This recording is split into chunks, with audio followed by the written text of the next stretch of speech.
Alright, how's it going, everyone? Welcome to another video at Ned's MMA channel. My name is Omar. Um, yeah, we're just gonna get into it. That press conference was it was entertaining, but it was also cringy as hell. Um, it was pretty funny.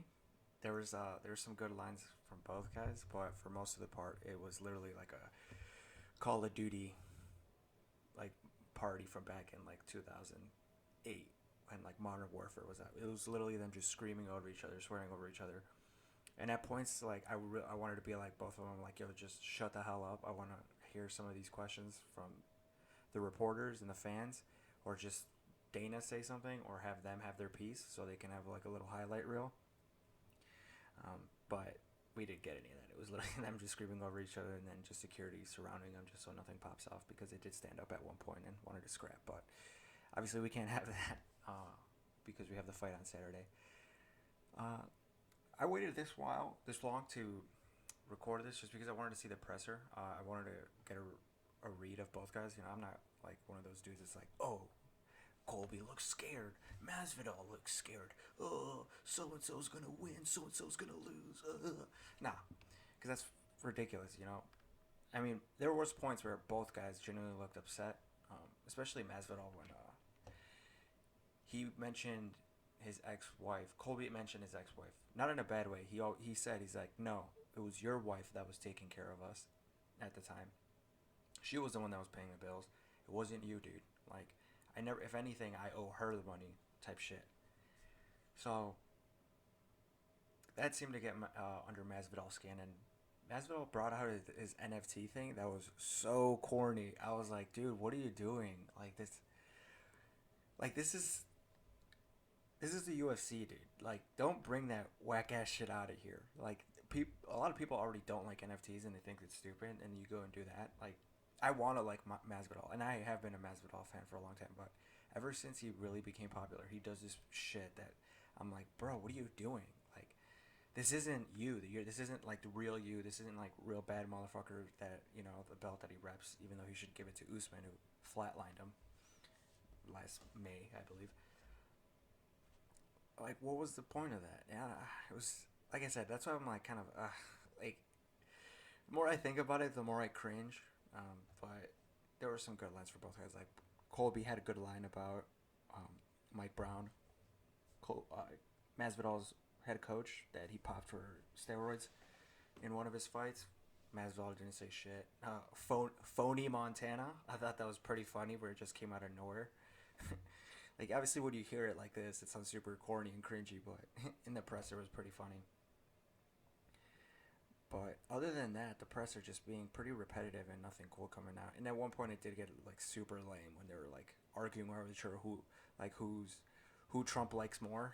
Like, why does that matter? Like, okay, like this is why I always say, I'm like, people give Conor McGregor a lot of crap for being disrespectful and being like over the top or just being annoying, and like, no, when you see these pressers, you realize how good that guy is and how charismatic he is and how much the sport really needs someone like that.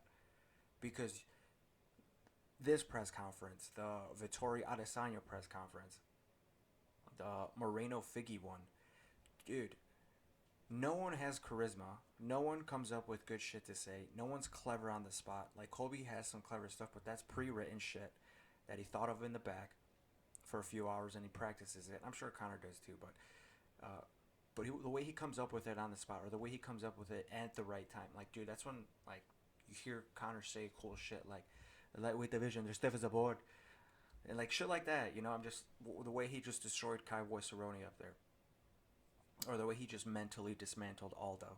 You know, like, that's why I miss him. I want him to win because sport needs that. Sport needs better press conferences, because when you have a good press conferences, people love that and people will buy the pay per view. Like, casuals will buy it. Like, my friends, my buddies, they know who they are. I'm not gonna mention them, but they probably didn't watch the Adesanya card 4 weeks ago. They probably didn't watch the Surreal Gone Francis Ngannou fight, even though that's the heavyweight champ. But I guarantee you that they're gonna be watching this because like this is what sells: drama, animosity, this entertainment factor. And I know there's those diehards that say, "Oh, this ruins the sport." No, it doesn't. If anything, it grows the sport. You need shit like this. Don't forget about other legends in other sports, like Muhammad Ali, one of the biggest trash talkers of all time. Now he's revered as one of the one of the greatest of all time, if not the greatest of all time. So the UFC in every sport kind of needs a bad boy, or they need villains. They need they need animosity. Like even with football, and the NFL. Like, what's like one of the bigger games of the year for the Bears? Fucking going against the Green Bay Packers, just because there's that rivalry. People love rivalries. Same thing with soccer. Who doesn't want to tune in on a Barcelona Real Madrid game, right? And we all love that shit. So, to those saying that this ruins the sport, or this is lame, that they're disrespectful, they're not like they're not manly, or they're not whatever, they can shut up, man. Honestly, they can shut up, because this is what sells. As corny as it is, especially some of those lines. Yeah, man, we need that. It's better than, oh yeah, I respect them. I'm just ready. I've been had a long camp, best camp of my life, and I'm just ready. And that's it. That's all you fucking get. And you're like, wow, shit. All right. Like, I love that guy, nicest guy ever. But that doesn't get me excited for a fight. Like, yeah, obviously styles make fights, and I do get super excited for stuff. But like sometimes you want this heat because it's like it just brings that extra edge, especially both of these guys being friends beforehand, being boys. Like, you guys can see the promos that the UFC's made. Like, the Countdown did a great job. Those old videos on, I think it was Genghis Khan channel or something like that, like these Miami stories. I forgot what it was called, but when it's like long embedded type style of videos where Masvidal and Colby were just shooting the shit and being boys, trying to take over the UFC at the time when they were both on the come up. It's sweet. And now you get a heated rivalry, if it's fake or not. I mean, I think it's after this, I think it's pretty real, but I also think it's pretty fake because you would expect them for being boys and for to getting this far, regardless. Because Jorge says he's like, he's not a man. Like, I would never bring up his girl, his children, his wife, even though Colby doesn't have a children or a wife, but say it's like his girl or whatever, or his family, or like where he says his religion, his ethnicity. Like, I'm surprised, like, Masvidal didn't bring shit up, because we've all been with like our boys, and like, say if you shit were to pop off, like, you would have dirt on your boy, like, you and your boys have done some dumb shit, have done some stupid shit, and done some like really messed up stuff that you're like, all right, homie, we're taking that to the grave. I'm not saying I've done that, but I'm just saying, we've all had those moments, or just we have that dirt on one another. I'm surprised that Masvidal didn't bring anything up specifically on Colby. Like, oh, dude, remember when you smashed that fat chick that was like 300 pounds? Yeah, bro, yeah, dude, that like stuff like that. Or like, oh, dude, this guy got gonorrhea once. Oh, this dude got chlamydia once because he smashed this whack ass like prostitute or something. Like, I was expecting that kind of trash talk. Like, really demean Colby himself, or demean him about something. Bro, he really didn't come with anything other than the Trump line that Trump doesn't even like him, and his pay-per-view sales, even though they both sold the same amount of pay-per-views on their last fight when they both lost to Usman, 700K pay-per-views.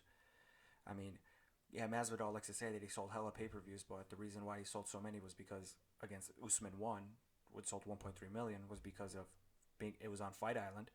The last pay-per-view didn't sell because it's Amanda Nunes. No one buys an Amanda Nunes pay-per-view.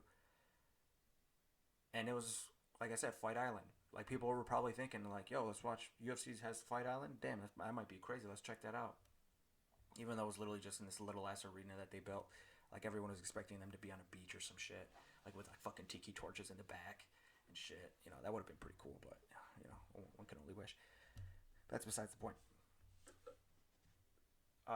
That's why it sold so much. And he also had 2 other title fights. He had Peter Yan, Jose Aldo, and I think that's, I swear, and Max Holloway versus Volkanovski too. And they had Rose Namajunas Andrade, which 2 former champions on that card, and another big fight, Paige Van Zandt versus Amanda Ribas. Paige Van Zandt's a pretty well-known name, and even some of my buddies were like, oh, damn, we all tuned in and watched Paige fight, and, oh, dude, that sucked. My friends are casuals for the most part. Like, they tune into the big cards, and depending on who's the card, they'll, like, tune in. That's why Masvidal sold so much for that card. I don't really think it was solely him. He definitely played a factor in it, but it wasn't solely because of him.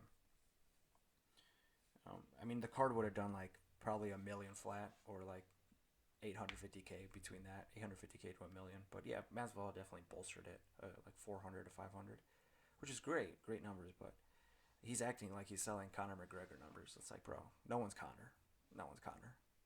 You can't lose a fight by knockout in January, sell 1.5 million or 1.6 million pay-per-views, and then your next fight sells an additional 200K pay-per-views. You're selling 1.8 million. No one's as big as Conor, dude. That guy transcends the sport. But that's besides the point. Conor's irrelevant in this. But other than the presser, I can't wait for the wins tomorrow. I mean, they're not going to let him get close. The face-off was super lame, to be honest. Which makes sense why they wouldn't let him get close. You know, they're gonna try to get physical if they're even like 2 feet from each other. So they literally, yeah, I think it was like the Vegas County Police or whatever, or State Police, Nevada State Police up there. You had the UFC security up there. They were just ready to stop if anything went down. But regardless of that, let's talk about the fight itself. Now, like sometimes, like when I first hear it, you know, when I first think about it, I'm like, oh, Colby's gonna win super easily, you know, because Masvidal's on the tail end of his career. Regardless of him saying he wants to fight for like, he wants to have like 8 more fights, which would be great. I would love to see him fight 8 more times. But he's also 37, you know, and he got flatlined his last fight. He didn't just get knocked out. He got flatlined. My man was asleep for a minute. And Colby, you know, he's not that young himself. He's 34. You know, he's a little past his physical prime. So the more I think about it, I'm like, wait, this is a little closer than I thought, because let's not forget they have been training together, or they did train together for an extended period amount of time. So they know each other's habits. They know each other's strengths. They know each other's weaknesses. Colby might have the edge because he did go to a different camp and he's been learning different stuff. So that might help him. But also Masvidal could also learn new stuff because American Top Team has genuinely improved for the most part in recent memory. Even though they have taken a couple L's in the bigger fights. Like Masvidal losing, like Amanda Nunes losing, and a few other top 10 contenders losing their fights. I can't think of off the top. There's so many fighters at American Top Team, you kind of lose track. It's a lot closer. I'm still leaning towards Colby. I'm like 60-40 on it, because Colby still has an amazing gas tank. Like, yeah, he lost against Usman his last fight, and he got dropped pretty bad in the second round. Got dropped twice, but he came back. He won 2 of those last 3 rounds. Some even argue 3, all 3 of those last rounds, and people think it should have been a draw. Rounds 1 and 2 for Usman. Round 2 should be a 10-8 for the 2 knockdowns and the big round and pound to finish the round. And then Colby wins rounds 3, 4, and 5. I mean, I don't think so. I still think Usman won. I think Colby only won 2 of those rounds at the end. Still making it, I think, a 48-47. I didn't give round 2 a 10-8 because it was 2 knockdowns, but it was literally like in the last minute. Literally like last 45 seconds, last 30. When it was in a completely competitive round, kind of leaned towards Colby right before that happened. So it's a 10-9 round in my opinion. So, I mean, I still had Usman win 48-47. But then Masvidal's last fight was against Usman as well. And we saw how that turned out. And Masvidal looked in great shape, honestly. I was like, man, this is going to be competitive. And then first round, Usman kind of looks like shit. He's swinging super wild and stiff. And then all of a sudden, lands a perfect 1-2 down the pipe right on fucking Masvidal's chin. And puts him away with a hammer fist. That last hammer fist is what really did the damage. Because Masvidal ragdolled to the ground. Like his body did the ragdoll effect. Like what you see in video games. But he woke up once he hit the canvas because he's like trying to stop the punches. But he's still out of it. And then 4 hammer fists. And it's just, especially the last one, freaking put him out bad. Like he was literally eyes open, staring into the ceiling, unconscious. Not even knowing where he's at. So it's like, that's the thing. It's how much of that affected Masvidal's chin. How much Do they know about each other? How much animosity are they going to bring into it if they remove the game plan, either guy, if they just want to hurt each other and make mistakes that they wouldn't if they were fighting anyone else just because they want to hurt that person so bad. Um, it's an intriguing fight the more you look at it. Even though Colby Covington I think is a 2-1 favorite, that's a bit steep. Excuse me. I don't think it should be that close. I think it should be a little closer on the lines. I'm sure it will get closer once the betting comes in. But I'm still going to lean towards Colby Covington, but I would not be surprised if Jorge takes it just because of he's a very smart, calculated fighter. Sometimes he thinks too much in there, which has cost him a lot of his losses. Yeah, the guy has 15 losses, but 7 of those easily could have gone his way. In the UFC alone, 5 of his losses are by split decision that could have gone his way. And even early in his career, I watched some of his earlier fights. I didn't think he lost the Paul Daly fight back in 2010. He didn't lose the Luis Palomino fight back in 2010. The Rodrigo Dam fight, he lost by TKO, but it was literally a flash knockdown, and he was getting up. But it's Japan. You don't know what the hell those refs are going to do. The Japanese refs literally do some of the most insane calls ever. I'm surprised that no one has really ever mentions it because Pride was notorious for sometimes their egregiously late stoppages to borderline fixed early stoppages. So honestly, in the long run, I think he would have whooped Rodrigo Dam. He would have he lost fair and square to Toby Mata. That's I don't know if you guys have seen it. Like Bellator always puts his highlight on is a guy getting triangled but from reverse, and you see a body collapse from the guy on top. Yeah, that's Jorge Masvidal getting fucking put to sleep. But after that, I didn't think he lost to Luis Palomino. I didn't think he lost to Paul Daly. He lost to Melendez. I thought he lost 48-47. 2 judges had it 50-45 for Melendez, which is ridiculous.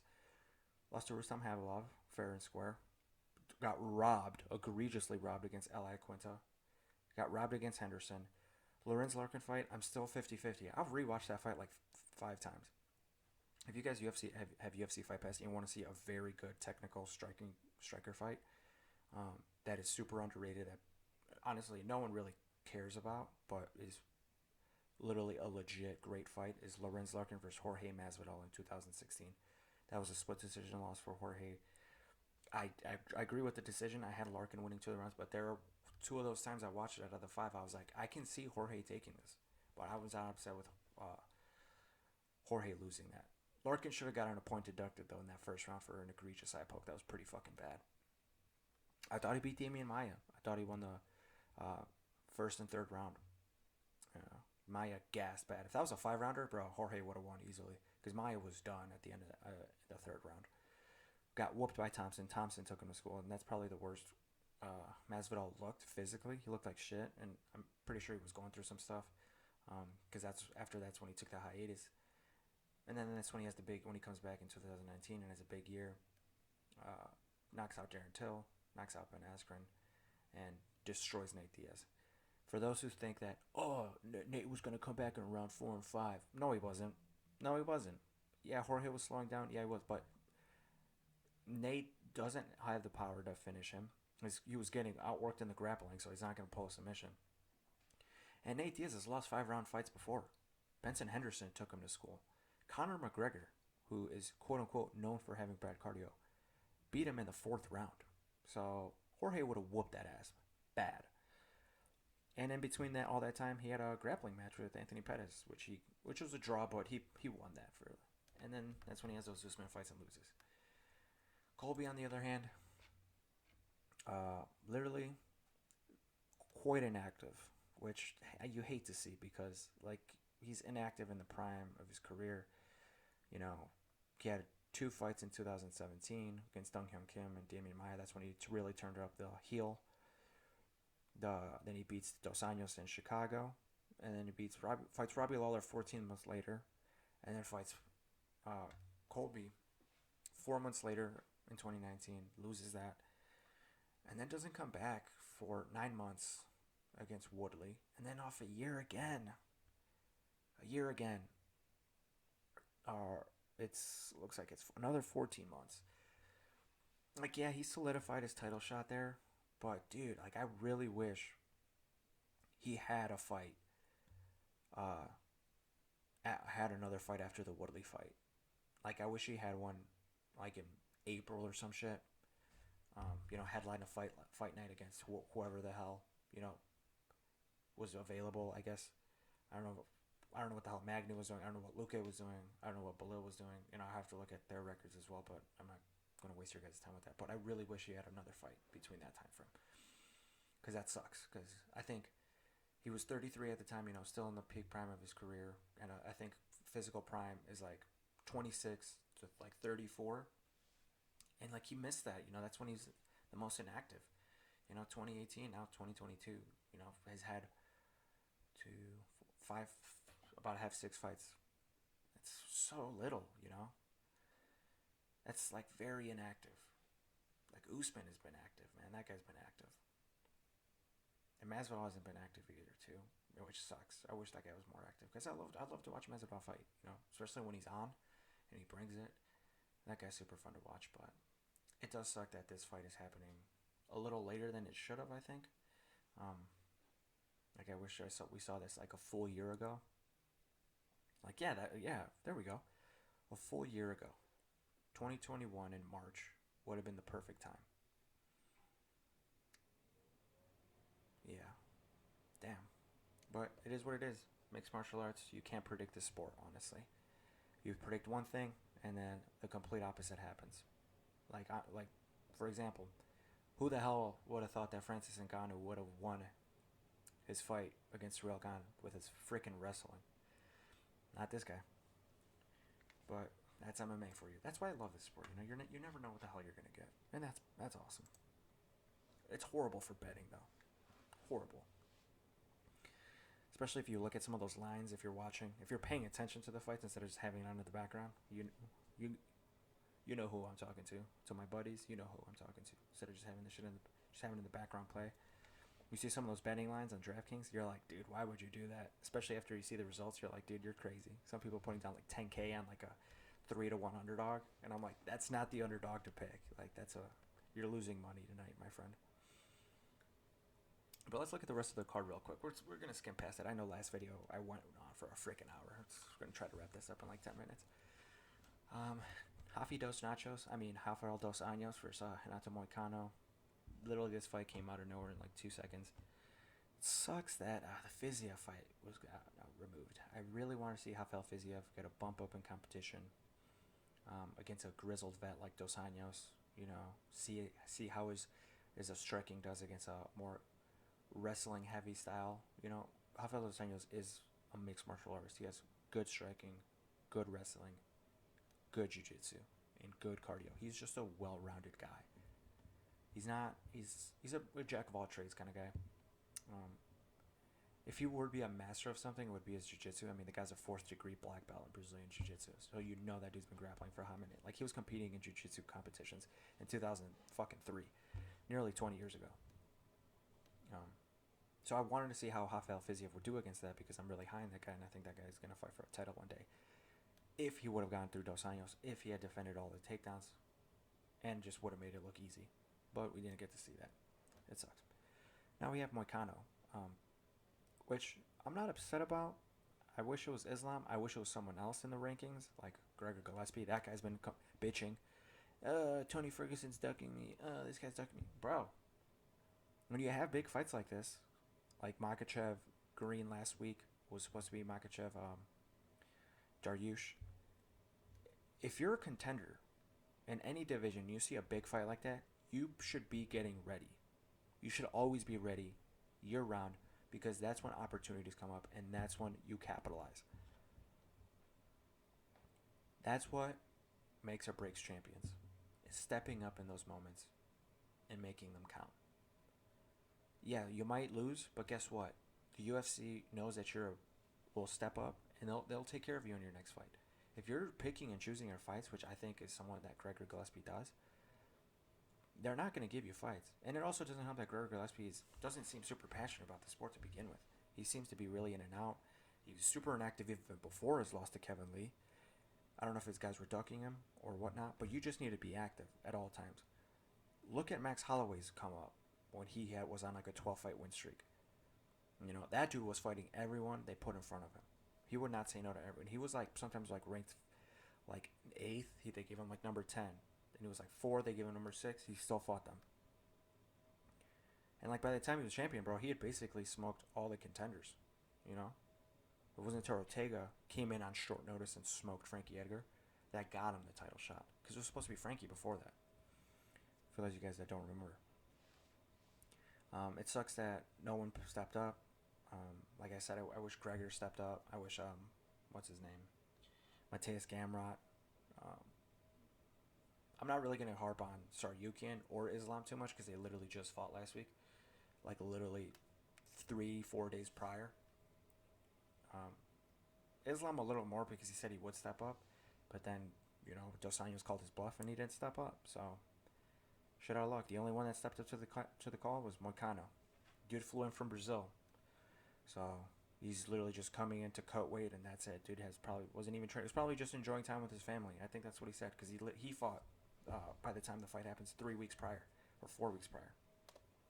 He was on the 271 card. So, just my thoughts on this fight. If it goes to the ground, it's going to be really fun if you like watching grappling exchanges. But I think Rafael Dos Anjos is going to pull this off just because he's had a full training camp for like 4 months. And Moicano just got out of a fight, probably not in the best shape, and he usually doesn't have the best cardio. So, Dos Anjos by decision. Honestly, it might not. I'll be surprised if it's an exciting fight. But I would still tune in. You know, if you're buying the pay-per-view, just fucking watch the fights, man. They're already dishing out money. Get your money's worth, you know. Tune in. So I'm gonna go with Rafael Dos Anjos by unanimous decision. Oh, I don't think I said how I thought the Colby fight, Masvidal fight was gonna go. I'm gonna go with Colby Covington, 49-46 decision. Dos Anjos is gonna win 30-27 decision as well. All right, Barbosa Mitchell. Man, this one sucks. I love both guys. It sucks because I love both guys. But it's going to be a good fight for as long as it lasts. Mitchell's been out for over a year. Barbosa just got finished by Jakedzi. It wasn't a bad finish. He was on Queer Street pretty bad, but I thought it was a little premature. But then again, you want to save those brain cells. So, and Barbosa's a little older. But I think this is... people say Barbosa folds under pressure. Yeah, he folded under pressure because he was fighting big, strong wrestlers. Big, strong wrestlers at 155. Like Khabib. Like Kevin Lee. Like those guys. Who else did he lose to? Like Tony Ferguson. Just big-ass lightweights. That arguably should be welterweights. Let's not forget, he's moving down to featherweight. He's looked great in every single one of his featherweight fights. He looks big. And especially with some of these guys. Like, I love Bryce Mitchell. He's 14-0. Great record. Undefeated. He gassed in his last fight against Andre Fili in the 3rd round. Will Mitchell be able to take down Barbosa? Maybe a couple of times. But will be able to hold him down? Barbosa's probably going to get back up. He was able to keep Dan Ige off of him. And I think Dan Ige is a better grappler than Bryce Mitchell. He's fought better competition. He's beat better guys. He's made more competitive fights out of some of these guys in the division. And I think Dan Ige is underrated. You know, I think he's definitely a fringe top 15 guy. But he makes tough fights out of people, man. He gave tough fights to Barbosa. Even though Barbosa should have won that Ige fight, he made it a tough fight still, regardless of the robbery. He gave Cater a tough fight. Calvin Cater's a great fighter. He gave Josh Emmett a pretty tough fight. Josh Emmett only won that 29-28. These are the monsters of the featherweight division. Do I think Bryce Mitchell is at that level? I don't think so. Not yet. Especially him being off for a year and his last one being Andre Fili. Andre Fili is a good win, but there was times in there that it got a little tricky, and him gassing in that 3rd, you know, it makes it a little scary. Plus where he trains, you know, he trains in Arkansas.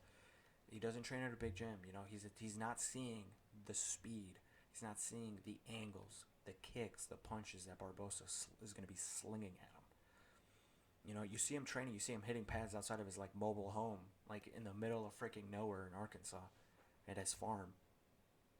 which is why I think he has a cardio issue because he's not training at he's not able to get the good cardio training sessions in there. You know, he's not getting the strength and conditioning that he should be getting, especially when you reach that top 15 of the division. So I'm gonna go with a Barbosa KO. I think Barbosa is gonna knock him out in the second or third round. Honestly, with anything, I think it could either be knees, punches, or leg kicks, or head kicks. But I think Barbosa is going to get a highlight reel finish. And it's going to suck because Bryce Mitchell honestly seems like a great, sweet guy when you see him on the embedded. Just cool, swell dude. But I'm going to go Barbosa KO, second or third round.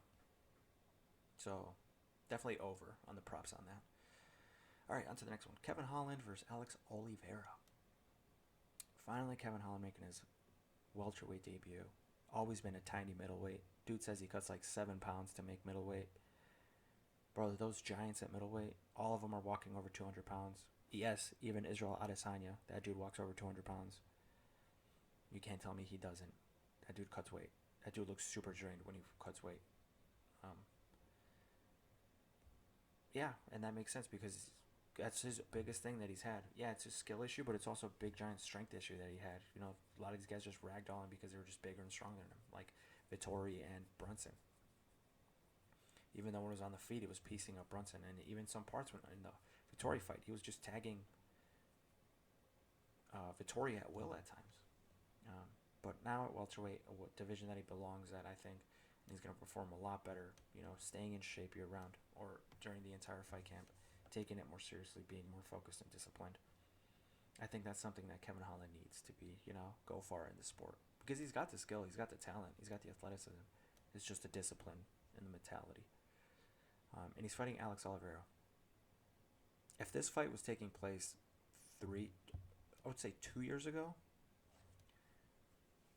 maybe even 3, because I think Kevin Holland made his debut 3 years ago. I would say 2 years ago, I would be leaning more to Alex Oliveira, but Alex Oliveira's taken way too much damage in his past few fights.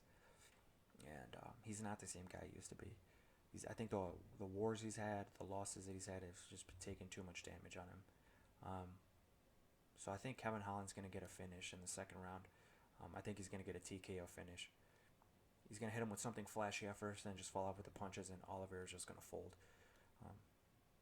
Kevin Holland's going to look really good, I think. I think he's going to look really good. He's a favorite, so if you want to parlay someone with a decent underdog, I think Barbosa's an underdog, so say if you parlay Kevin Holland Barbosa, man, that's decent money. I think they'll give you decent money. But yeah, that's all we have for the main card. And I'm not going to talk about Sergey Spivak for Greg Hardy because that fucking fight should not be on the main card. Small rant, actually, because the UFC's been pissing me off lately with the way they stack their cards. The way they build the cards with the main card, the ESPN prelims, and the early prelims that are on ESPN Plus and Fight Pass. They have Sergey Spivak and Greg Hardy on the main card. When you have Marina Rodriguez and Yan Xiaonan, top 5 women's strawweights on the prelims. The UFC is asking for $74.99 per pay-per-view. I want to see the best athletes, the top-ranked fighters, on that main card. Okay?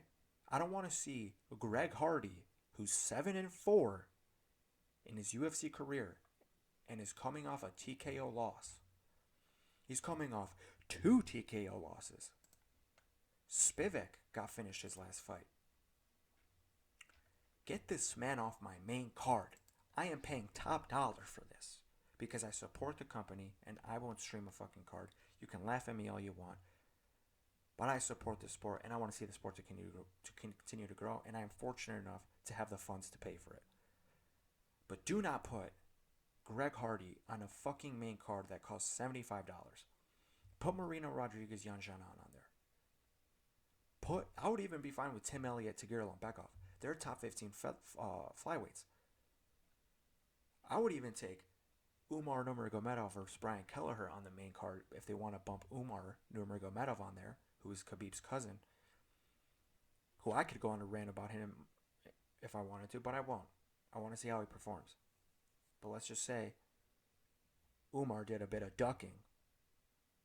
little bit of ducking out of a London card against a man named Jack Shore. that was supposed to take place next week. Pulled out of an injury apparently, but now he's booked a week prior on that card on the pay-per-view against a way lesser opponent. That's all I'm going to say.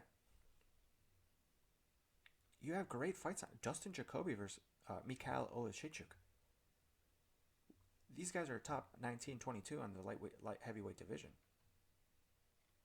And it's going to be a fun striking fight, but I don't know what is with the obsession fucking the UFC has to put some of these heavyweights on like build fights, man. Like I don't get it, dude. It's fucking infuriating. It really is infuriating.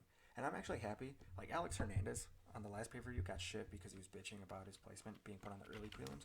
He had every right to complain about that because at the time they had on the pay-per-view was Kyler Phillips and Marcelo Rojo. Fun fight. But why the hell are you gonna have Marcelo Rojo, who's like not even a top 80 ranked bantamweight in the world, when you have two top 25 lightweights on the fucking early prelims? Like, don't fucking do that shit. Like Walker Hill, last week or 2 weeks ago. No, that card was fucking trash. Actually, just the build to that fight was fucking trash to begin with. There was nothing great on that. Actually, the Makachev Green fight, they had Wellington Turman versus Misha Serkinov as the co-main event. They had Priscilla Cachoeira and Ji Yoon Kim as the feature fight. A girl coming off 2 losses and another girl who was coming off a loss and who should have been disqualified for eye gouging was over Armin Tsarukyan, top 12 lightweight, and Joel Alvarez, also just outside the top 15, Joel Alvarez. These guys are the future of your division, and you put Cachoeira, Young Kim over them? 2 girls that are probably not even going to be in the UFC next year, while these 2 are going to be fighting for a belt probably in 2023, 2024. Get your shit together, dude. Get your shit together, UFC. Like, seriously, that fight being on the main card is egregiously disrespectful to some of these other guys on the card. Trash, UFC. Trash. Get your shit together. Get your fucking shit together. It's pathetic. And they did it with a few other cards earlier this year. Because I don't think I haven't talked since my predictions and thoughts on the Ngannou card. But you also had some other bullshit fucking builds on some of these cards that fighters should be way higher in the cards and other fights should not be as high. It's fucking stupid. Like, it's infuriating because I don't get the promotional push sometimes the UFC does. Sometimes they do a great job promoting specific athletes. And of course it's favoritism, but then they also do dumb shit like putting Cachoeira, Jin Yoon Kim as the feature fight of a fight night main card when you have top 15 lightweights under them, when both girls are 7-4 and 8-4. And they gave them fight of the night, which is fucking ridiculous. That was fucking stupid. I don't even know how they got fight of the night. It was a good fight. It was a decent fight. It wasn't better than Armin Petrosian versus Gregory Rodriguez. It wasn't better than that. It wasn't better than Josie Nunez, Ramona Pascual. It wasn't better than that one either. And they shouldn't even have given a fight of the night out. They should have given Ramiz Brahimaj a bonus for his finish, and Terrence McKinney for his finish. I was cool with they didn't even give Bahamondes a bonus either. I mean, I'm fine with Wellington Turman and Tsarukyan getting their bonuses. I want these guys to get paid more. But giving Cachoeira and Young Kim fight of the night when you just could have given out 2 other performance bonuses for guys that deserved it. Come on. Get your shit together, UFC. But it's always favoritism with that. I love the UFC and I'll defend it, but I won't. I will also call them out on dumb shit like that. Like at least next week's fight night is a fucking banger. Like that's a fight night. Like that's what fight nights should be. You look at that card from top to bottom. That's what cards should be. We'll talk about that later. But I just wanted to get this video out here because this is a big fight. I'm super excited for it. These other fights, I was not that excited for, especially with some of these cards falling through. These main events, like Fiziev, Dos Anjos, had to be postponed, and then Daniel Jarjuj pulling out last second. And then Adesanya Whitaker, I mean, I was just not really wanting to make a video at the time. It was just me being lazy, and I need to stop doing that. I need to get my shit together. But don't worry, I'll be dropping more videos. It's just gonna be more freelance like this, nothing crazy, not too technical, not too into it, not too like by the book. There's other great channels out there for that. This is just gonna be more laid back, more of a casual talk, more of my thoughts and opinions. So, and just bring in some knowledge from time to time. But yeah, this card is pretty good actually. It's not the best. It did take a hit with losing the Fiziev fight, but it's still pretty decent. So, just quick thoughts on the prelims, like just quick picks. Jalen Turner versus Jamie Malarkey. I'm gonna go with Malarkey. Marina Rodriguez, Yan Xiaonan. I'm gonna go with Rodriguez. Light heavyweight. Nicolau Nugamarunu, I think that's how you pronounce it. Probably butchering that. And then Kennedy versus Kennedy Nzechukwu. I'm gonna go with Nikolai on that one. That's close though. It's 50-50. And then Marina Moroz versus Agapova. I'm gonna go with Agapova just because Moroz is super, super inactive. But that's like the Covington Masvidal light fight of the night, because these two girls I hate each other. They've been talking mad crap, and they trained at the same gym together at one point, and it was kind of the same thing. Training partners, pretty cool, and then they just ended up talking mad shit and freaking hating each other. So that should be fun. I kind of want to see the weigh-in face-off for that. Kelleher, Umar Nurmagomedov. Nurmagomedov finish, maybe TKO, first round. Flyweight Tim Elliott versus Tagir Ulanbekov. I'm gonna take the dog here. Tim Elliott. Devontae Smith, Ludovic Klein.